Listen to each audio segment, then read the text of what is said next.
Hello dear student, welcome. तो economics का paper जैसे पढ़ाया था वैसे आया था। जो बच्चा मेरा लेक्चर देखा था कमेंट कर देना, और सबको पाव पाव पाव पाव मतलब सब अच्छा रहता है। ओके। और मेन बात एक बार एक्चुअली बोलूँ, अभी तुम्हारा ना रोज़ 6 बजे लाइव लेक्चर रहेगा, तो ज्वाइन हो जाना अभी सीख ले। देखो पीसीएम आया, दो आंसर इधर आया, प्रोडक्शन सेलिंग कॉस्ट आया, ओलिगोपोली कार्टेल भी पढ़ा दिया था, डिस्क्रिमिनेशन आया था, और इधर फुल प्राइसिंग लिख सकते थे, कैपिटल बजटिंग बोला था। फिर तुम्हारा इधर एक था डिसएडवांटेजेस है ना, स्टेप्स था, मोनोपोली लिख सकते थे, रोल ऑफ एडवर्टाइजिंग लिख सकते थे, ये है ना। एकदम नकली पेपर जैसे एक्सप्लेन कराया था। फर्स्ट का जो आंसर है ना बच्चा, तुम्हारा सुपर नॉर्मल प्रॉफिट है। सेकंड का आंसर तुम्हारा परफेक्ट कंपटीशन है।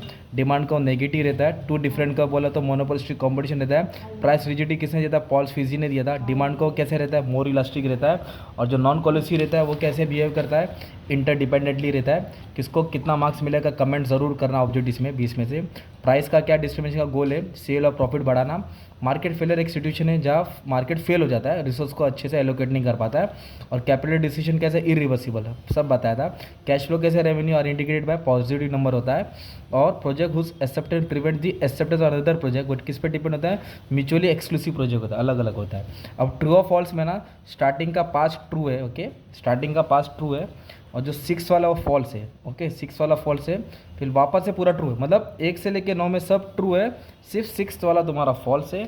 और जब पेज टर्न करूँगा तो मुझे ये मिलेगा 10, 11, 12, जिसमें ना 11th वाला फॉल्स है, ओके, क्योंकि ये लॉन्ग टर्म होता है कैपिटल बजटिंग डिसीजन। तो 20 में से किसको कितना ऑब्जेक्टिव मिल रहा है कमेंट में डाल दो। पूरा लेक्चर तुम्हारे लिए पढ़ा दिया था इको का। अभी मेन बात बिजनेस कम्युनिकेशन। अभी 6 बजे तुम्हारा लाइव लेक्चर रहेगा, तो ज्वाइन होकर अच्छे से पढ़ लेना। Thank you very much and all the best for exam. Love you all, take care, दुआ में याद रखना, और सबको पाओ पाओ। Thank you very much.